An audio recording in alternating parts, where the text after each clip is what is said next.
Hi, my name's Jason Knight, and I'm an instructor here at Alderleaf Wilderness College. Welcome to our campus.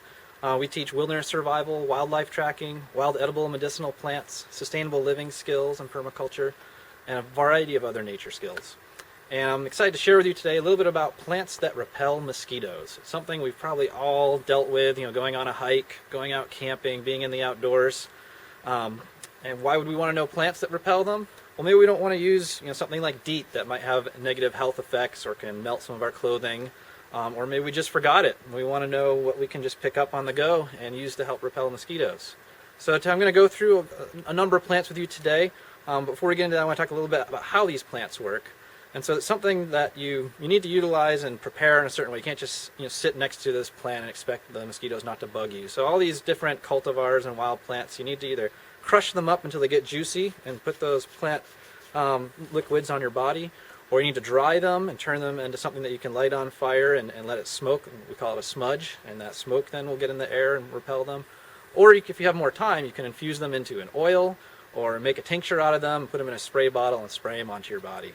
And all these different plants, they have compounds in them that repel mosquitoes. Some of those compounds are thuhone or eucalyptol. They're all things that confuse the insects.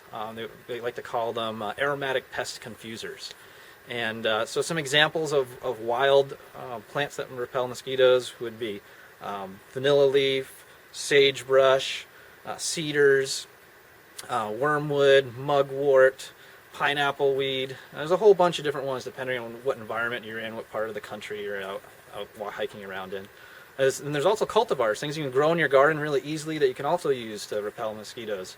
Everything in the mint family, catnips, lemon balms, peppermints, as well as things like rosemary and marigold. So we'll hike around today, we'll take a look at a few of these things, we'll show you what they look like, we'll talk about plant identification, which is really important because you never want to accidentally misidentify and put some kind of poisonous plant or plant that's going to give you a rash on your skin.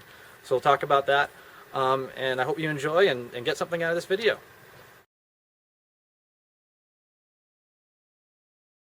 So here we are in the forest behind Alderleaf Wilderness College, and this here is a western red cedar. This is a tree that has qualities that repel mosquitoes. And you can identify it by its fronds, it's an evergreen tree, but instead of having needles, it has these flat spreading scale-like leaves that are called a frond or a scale. Here's a close-up so you can get an example of what it looks like. And also identify it by its bark. It's got this reddish bark that's kind of peeling, has a furry texture to it. And cedars grow here in the Northwest, but also all over the United States. There's different types of cedars that grow in oftentimes moist places. And it has thuhone in it, which is a component that repels mosquitoes. And this is one of those plants where you want to harvest a bunch of these fronds, make a big bundle of it, and tie it up together, dry it out. Then you would light the end of it on fire, blow it out, and let it smoke. It's called a smudge. And that smoke that's coming off of that bundle is going to help repel the mosquitoes and keep them away from you when you're out in the woods.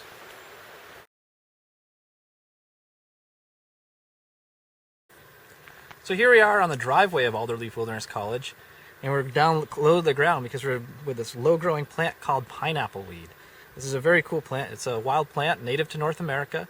You can find it all over the place and enjoys growing in disturbed soils such as driveways and trails. So you can find it right where you're hiking or right where you're parking your car to get ready to go camping. And it's a relative of chamomile, so if you ever drink chamomile tea to relax at the end of the day, you already have a relationship with this plant's close relative. But it's called pineapple weed because these little flower heads and leaves, when you crush them up, they smell like pineapple. It's a really cool smell.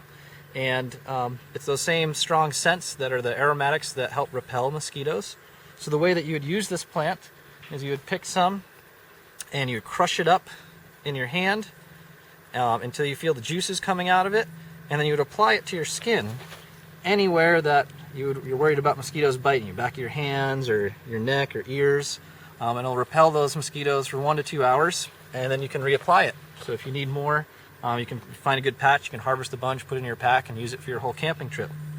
The way that you identify this plant is by a few features. I'll try and bring this closer to the camera so you can see. And so it's got this flower head you don't have distinguishable petals, so the flower head is called parts indistinguishable. And then the little branches come off alternately, singly off the stem.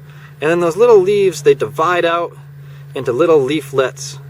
So they're either deeply divided or are branching into leaflets.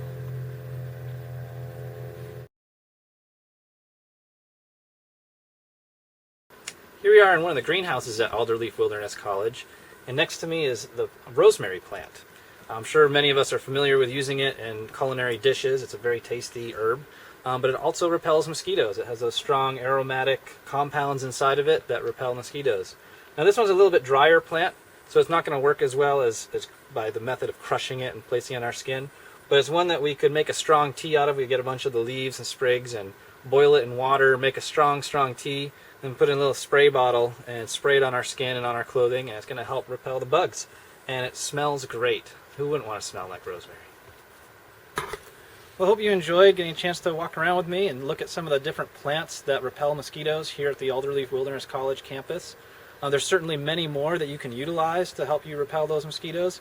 And if you're interested, we have an article on our website that lists many more of those plants and reviews some of the topics we talked about today. So if you were to go to wildernesscollege.com and go to our articles page, you can find the article on plants that repel mosquitoes. Also, a few more tips I have for you. If you're going camping, you're wanting to reduce your exposure to mosquitoes, you can choose to put your camp in an area that's away from mosquito breeding habitat, so away from swamps or any other ponds or standing water where they breed and tend to be more thick. The other thing you can do is if you're in a place with a lot of mosquitoes, you can try to find a place that's maybe a rise in the landscape where you get a constant breeze. That constant wind blowing past you will keep the mosquitoes away from you as well. Also around your home, you can eliminate the mosquito breeding habitat, get rid of any buckets of water or tires that are holding water or little kiddie pools. You can make sure all those things are dumped out and not holding rainwater where mosquitoes love to breed. Also in closing, there's a few things I mentioned in our little tour around here looking at plants. I talked about making tinctures, I talked about plant identification and infusions. We have articles on those topics on our website, so if you want to learn how to make a tincture, we have a tincture making article. If you want to learn more about plant identification, we have some plant identification articles. I'd encourage you to go check it out. Feel free to use that material, download it, and enjoy it. So go to wildernesscollege.com, you can download those articles and so forth. And also we have tons of classes on wild, edible, medicinal, and utilitarian uses of plants and many other wilderness skills. So feel free to check us out and I hope to meet you in a class. Take care.